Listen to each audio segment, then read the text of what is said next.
Thank you, Pedro, for the introduction. I am GFRID Summit, Senior Financial Sector Specialist at the World Bank. I'll be moderating the session, and it is my pleasure to introduce my distinguished panelists. To my left is Professor Louis D. Cocker from La Trobe University. He's led the law and policy program on data, investigating policy and regulatory options. He focuses on financial crime research and establishing the relationships between financial inclusion and AML CFT objectives. And he has consulted very widely with the World Bank, CGAP, FATF, and Alliance for Financial Inclusion. To his left is John Symington, who's Director, Compliance and Risk Resources Private Limited. John is also the owner of the company, and for the last 16 years, he's focused on, done a lot of work on compliance, risks, and governance processes. And before setting up his own firm, John was with a large South African bank, South African-based banking group, where he set up the compliance function in the late 90s. To his left is Barry Cooper, who is the Technical Director of Century. Barry is involved in the development and regulation of digital payment instruments and currencies. Barry leads the work on risk, remittances, and integrity work, and has led a lot of projects on remittances in the sub-Saharan African region. Barry has a very detailed knowledge on financial regulations, especially on the supply side landscapes, national payment system reforms, etc. So with this introduction, let us look into the topic for today, for this panel, which is to take a look at the impact of de-risking and its fallout on SDGs. To lay out the context, I just want to put it in the front of you, some quantitative data which has been done. This is based on a study done by the Committee for Payments and Market Infrastructure, CPMI. So what the CPMI did is to look at the SWIFT message flows between countries, across corridors, across jurisdictions. And what they've seen is that correspondent banking relationships continue to shrink. Active correspondent banking relationships declined by 22% globally. But the decline varies across different jurisdictions and continents. And here in the case of Africa, the decline is there, but it is not so steep as it is in the case of, say, the Latin American and Caribbean region, especially where small island nations are there. In spite of the decline in correspondent banking relationships, we find the data shows us that there has been a substantial increase in the volume as well as value of cross-border payments, which includes remittances as well. Now, what is the immediate impact of decline in corresponding banking relationships? The immediate impact, as we try to establish during this panel discussion, is we try to examine what is the impact on financial inclusion, what is the impact on the formal financial flows happening through formal financial providers, licensed providers, etc. So without much ado, I'll ask my colleague John to come in to provide us a context on the current status of de-risking and how has de-risking of remittances impacted the SDG goals for remittance families. Over to you, John. Thank you. It really is a privilege to be at this event, and also to be on this panel with Louis, Srini, yourself, and Barry. I think as a starting point, you've got to ask the question, why de-risking? So if you look at de-risking, I think the fact that it's on this agenda means it's still a challenge.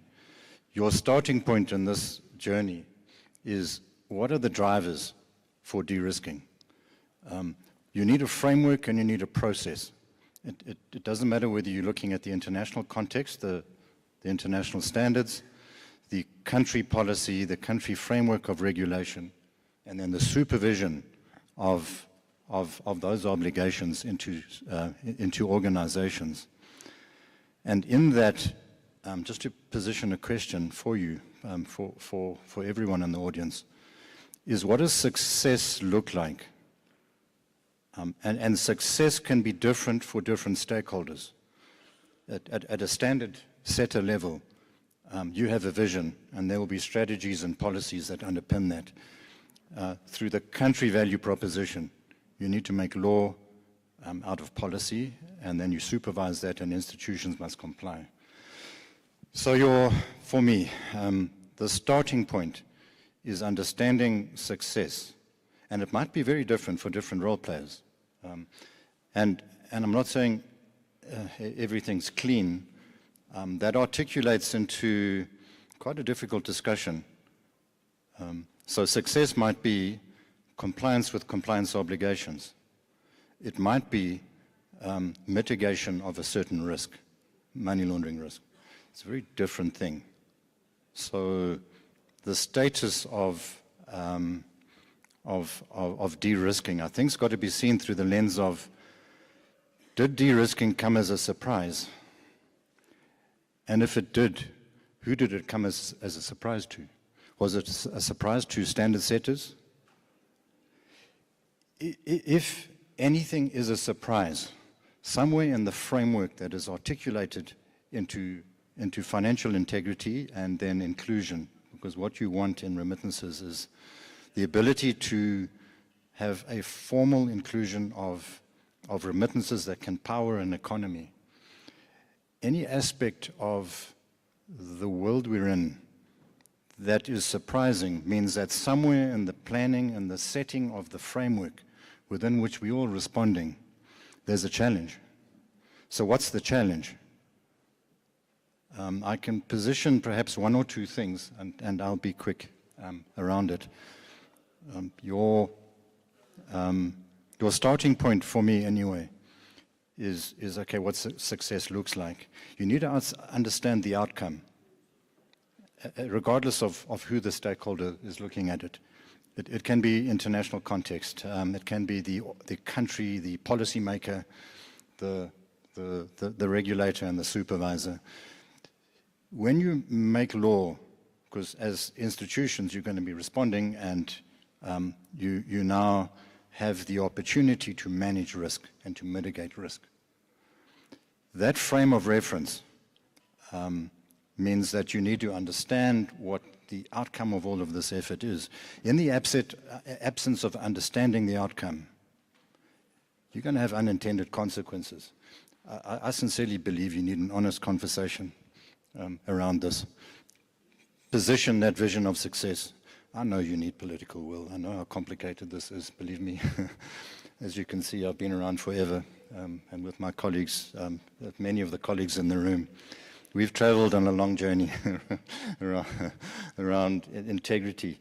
I really support integrity. I think we need it.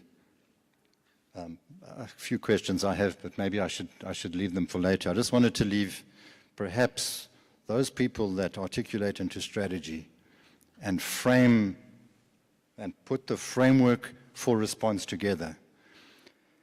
Yeah, you need to understand success, and you need to define it, and then you need to measure something. I can come back, Srini, with measures later. The outcome should be understood, and I've got frameworks which I can refer to for you. And then unless you measure outcomes, you can't manage them. But let me pause there for the moment on status. The drivers of de-risking The starting point is why, surprise, outcome, and I'll pick up on that later. Thank you. Thank you, John, for setting the stage. Barry, I would like you to come in, please. Thanks, Srini and John. So John's right, is that this should not come as a surprise. The fact that it did means that there is an issue with the framework. Is it at policy coherence, at the global level, at regional level, at the national level, and even at the institutional level?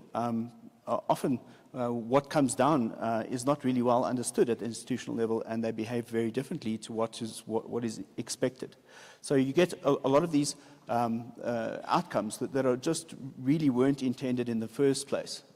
So it's multifactorial, and it's at different levels.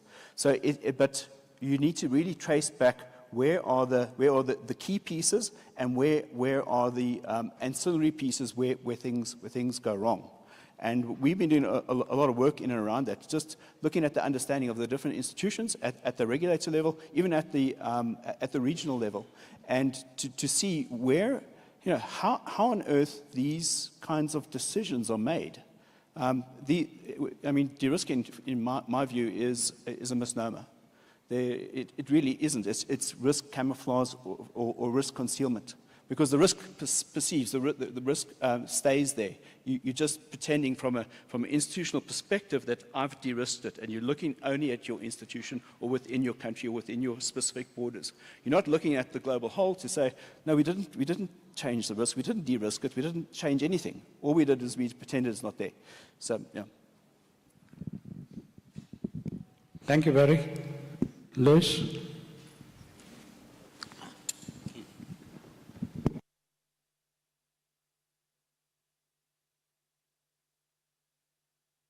There we are. Thank you, Chair. Thank you, Pedro, colleagues. It's great joining you again here in Nairobi, and especially on this topic. But Srini, I'm very alive to your question, but I want to perhaps link with John, who introduced drivers, as this is a discussion about de-risking. And I'm going to slip into using other terminology, because if you look at any discussion of the drivers of de-risking, in the first or second sentence, it will say it's complex.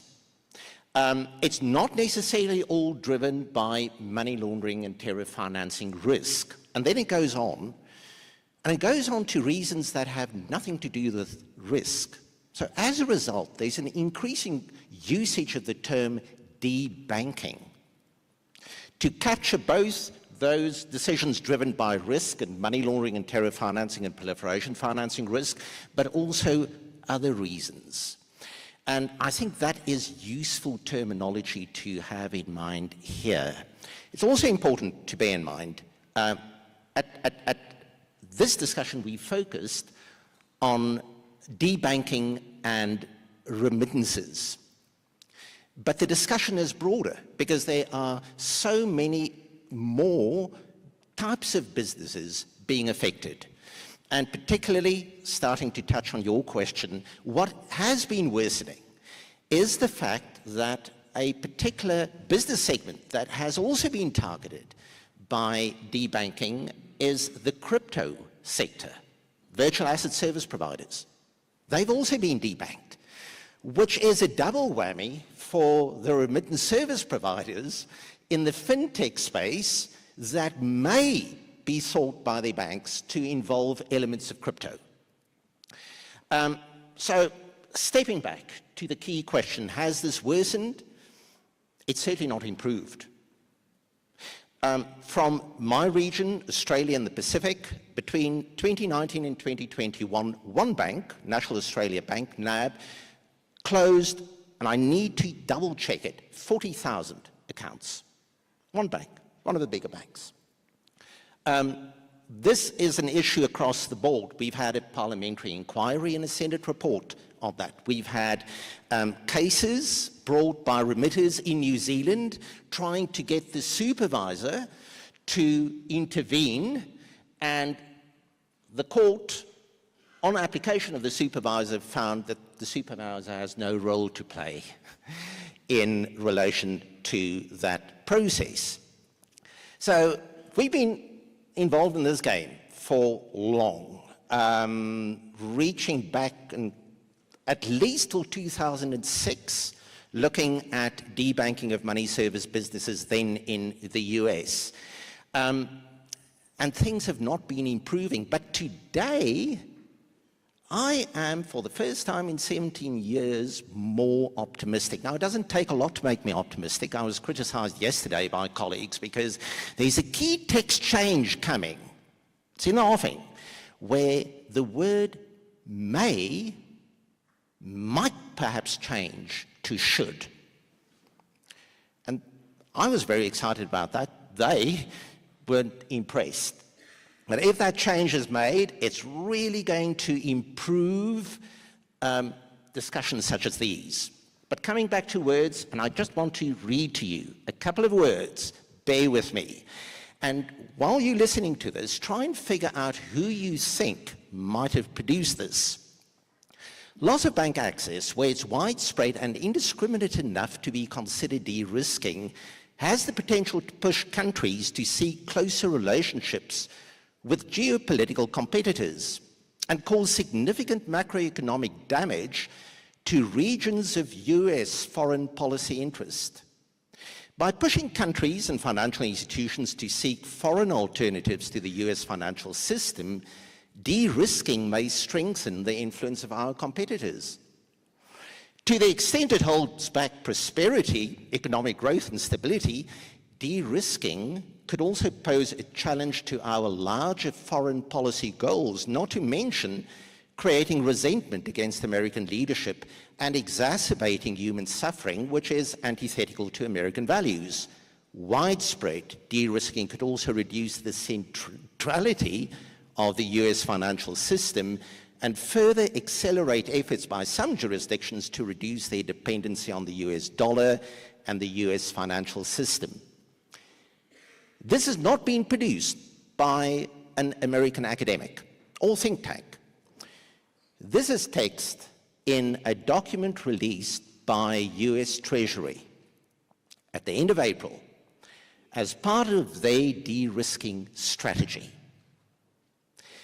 So we've been discussing impact on the industries, but the political impact of pushing remittances and other users out of the global financial system for undefined integrity objectives carries a political cost, which has just been realized by players that can make a difference to the current rules. Thank you, Chair.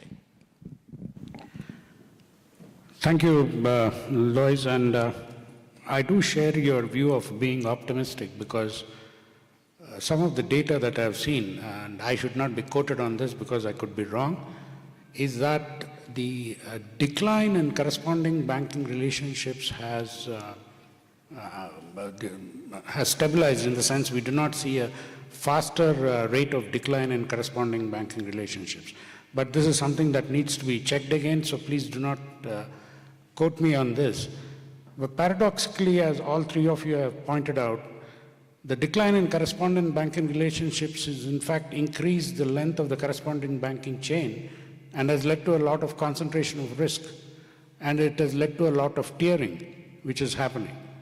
So in this context, I want to turn to Barry first and ask him to share his views on whether there is a scope to amend and adapt regulations to address de-risking concerns, and if so, what regulatory instruments could be used to manage this going forward. Over to you, Barry. Thanks, Srini. So the existing instruments are actually very useful, and there is a lot of scope to either amend or to apply the existing instruments, in this regard. So, for instance, where accounts or institutions are being de-risked because of risk-based approach, you really look at what that means.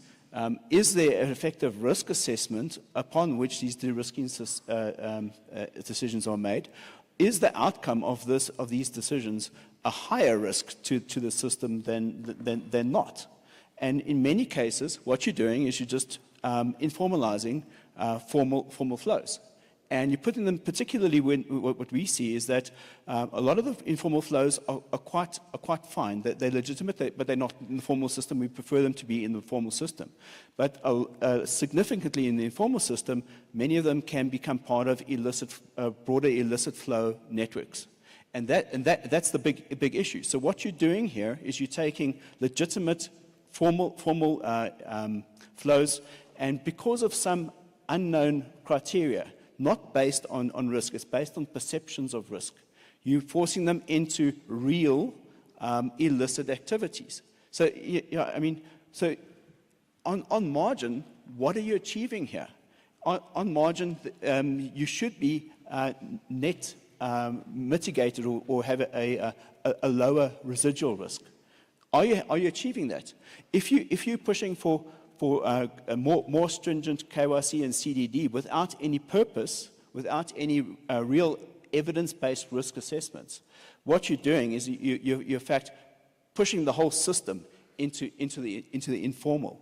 So from what we've seen is that the perception-based risk methodology is almost universal. You find it all over. National risk assessments are littered with, I think it could be, because we don't know, therefore this is a small country, you don't know what they get up to in small countries, and it's high risk.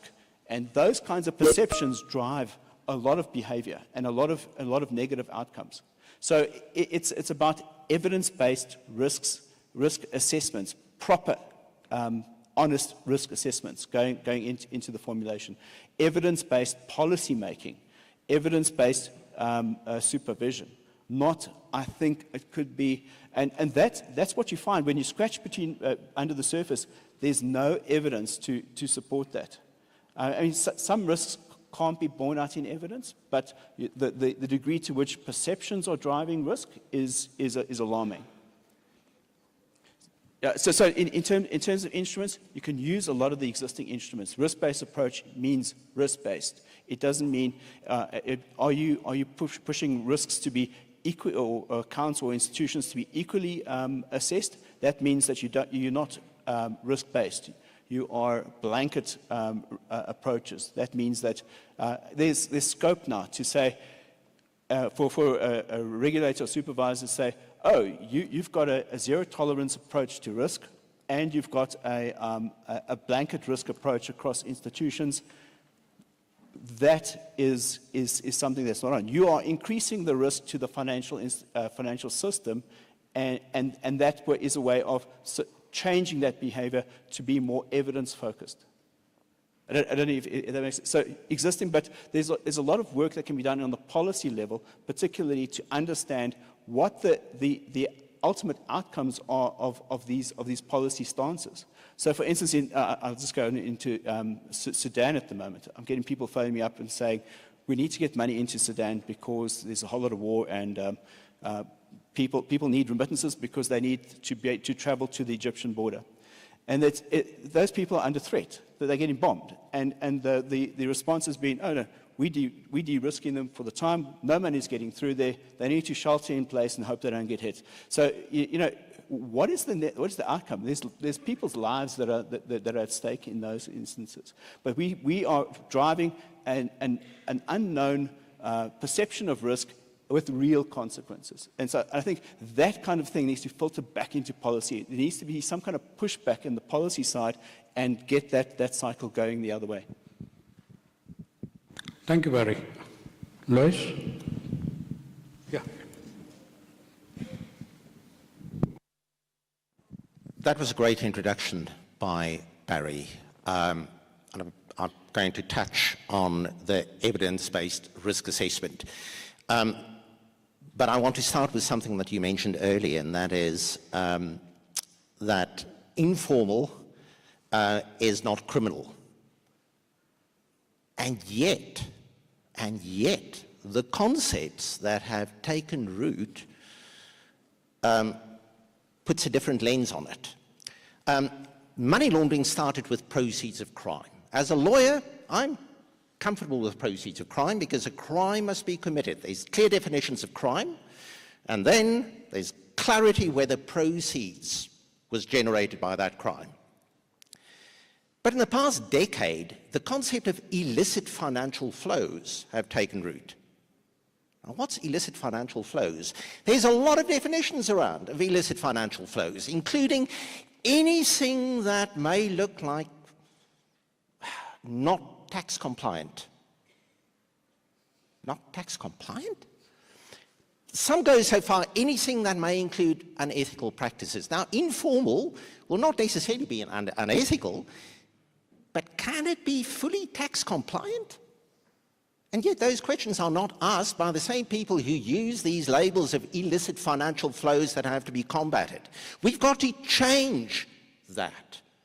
We know how to change that. We've been saying that academically and writing about that, but we need people in power to really take this on, to push back and change and linking back to risk de-risking and risk concepts. And what John has also said earlier, what does success look like? What does risk look like? If we unpack FATF's Financial Action Task Force Global Standard Setter on money laundering, if we unpack their risk concept that has been driving de-risking, they use three concepts: threat, vulnerability, and consequences, essentially to nudge assessors to think about the likelihood of money being laundered successfully and then the consequences of that. So likelihood, we could perhaps work with likelihood, but consequences, how do you determine the consequences, potential consequences of something that may happen, a transaction that may be processed, $10. Well, FATF says in its own guidance, given the challenges in determining or estimating the consequences of money laundering or terror financing, it's accepted that your process may not involve particularly sophisticated approaches. That was in 2013. In 2019, in relation to terror financing, they dropped that and said, just presume that the consequences of terror financing will be severe. So likelihood may be low, but consequences always severe, which means the concept, the whole formula creates risk. We ask ourselves, what's actually the risk of a $10 transaction, even if it ends up in the hands of a terrorist? If you have to assume that that $10 will be the $10 that will be used to buy the bullet to shoot the main leader, causing instability of the whole region or country, well then all small flows of money are high risk. We've created these concepts, we've allowed them to flourish. We can push back against them, but for that we need political will. So that is one issue where we're a bit thin conceptually. But we have a further drive, and I'm going to conclude on that, of an obsession with small amounts of money. So FATF embraced a risk-based approach in relation to money laundering. Dealer asked yesterday and said basically small amounts, remittances aren't money laundering. Paddy at ruling kind of said similar things this morning. And there's a case to be made for that in respect of money laundering. But we get stuck on terror financing. And what's been added to this framework is proliferation financing. Weapons of mass destruction, highly relevant to Africa with its resources. And it's in those concepts where the risk-based approach does not apply any longer.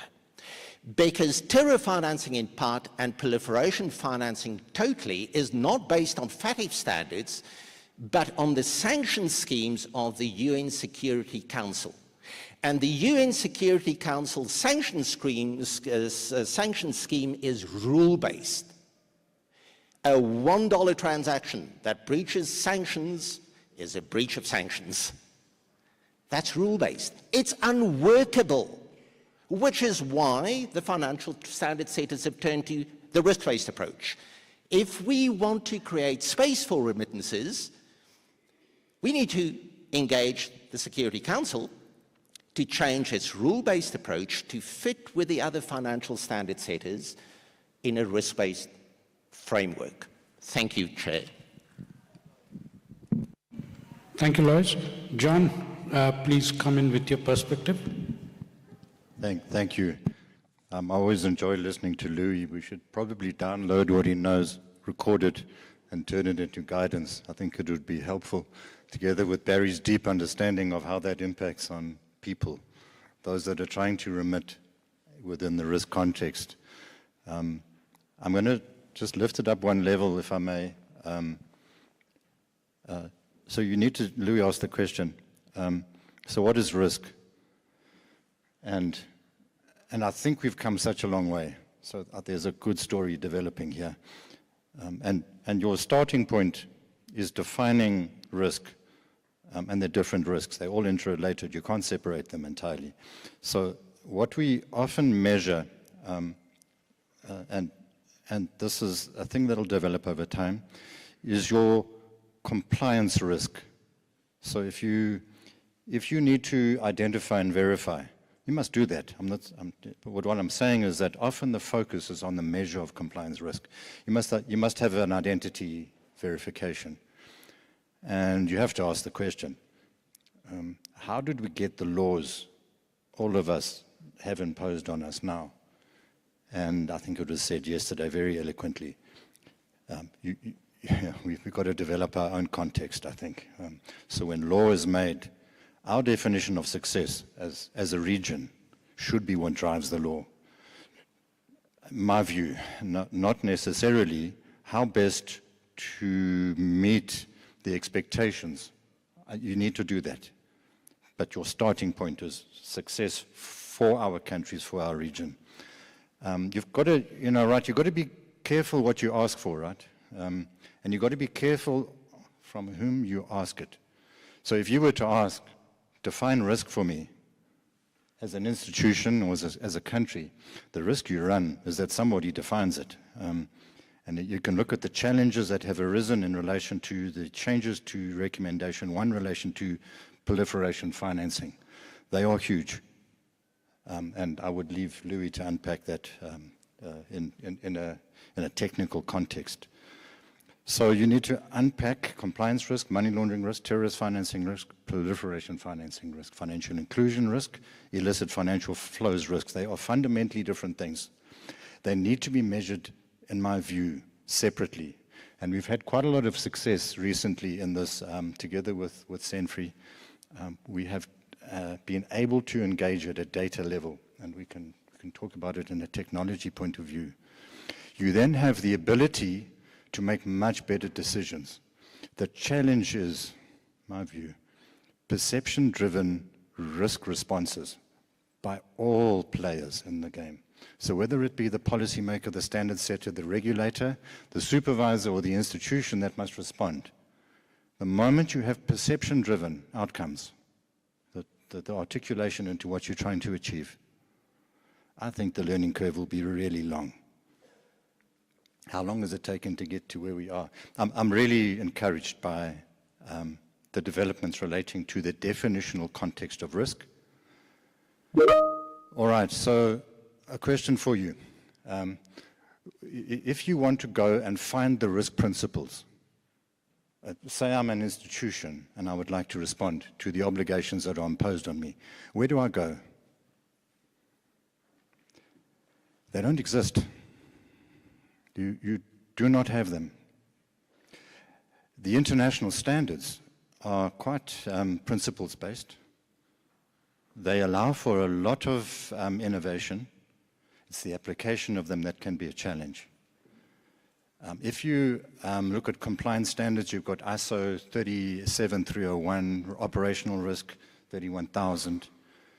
If you were to, in our context, want to go to that touch point, what are the principles on which I must build a risk-based approach?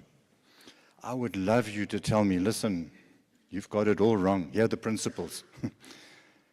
But sincerely, they don't exist. Should they exist? definitely. Who should develop them, I think, is a powerful question. I don't, these are personal views, so I don't think it should be the standard setter. It doesn't need to be the regulators of a country. In fact, it perhaps shouldn't be. It should be developed in a way that articulates into the context that was introduced a little bit earlier. I have some good news around that for you to think about. So this overarches the obligations that Louis was talking about, and the legal challenges remain. You have in Southern Africa a thing called generally accepted compliance practice, if I can just position it quickly, Srini. It's a framework of principles, standards relating to principles. They've been rationalized from 23 principles down to 14. The first principle is you should arrange your compliance in a manner that achieves sustainable compliance outcomes, which means you articulate into the economic context, the societal context, and the environmental context. And that means you've got a forward-looking view of the application of responses to risk, the de-risking drivers, I think should be on the table. I'd better stop. I can carry on all day. My suggestion is it's a good starting point. You get the principles right, standards underpin it, and then there's guidance. If I was to ask the people that publish that, is it relevant to AML? Yeah, sort of. So there's now an opportunity for the stakeholders in this room to develop something regionally relevant, outcomes-oriented, directly relating to what we define as success, our regional concept of success. Thanks, Srini. Thank you, John, and thank all the panelists. Pedro is waiting here to drive us off. So just to conclude, I think the message that the panel is delivering is your risk assessment should be standards-based, should be data-driven, and then you should engage with the regulators and all the stakeholders to come together to come to a level of understanding which discourages informal flows and brings them into formal flows to see that it helps the SDG causes of financial inclusion, bringing down remittance costs, etc. I would also encourage all of you to post your comments or questions on the web page, and we will try to get back to you based on your feedback. Thank you all very much.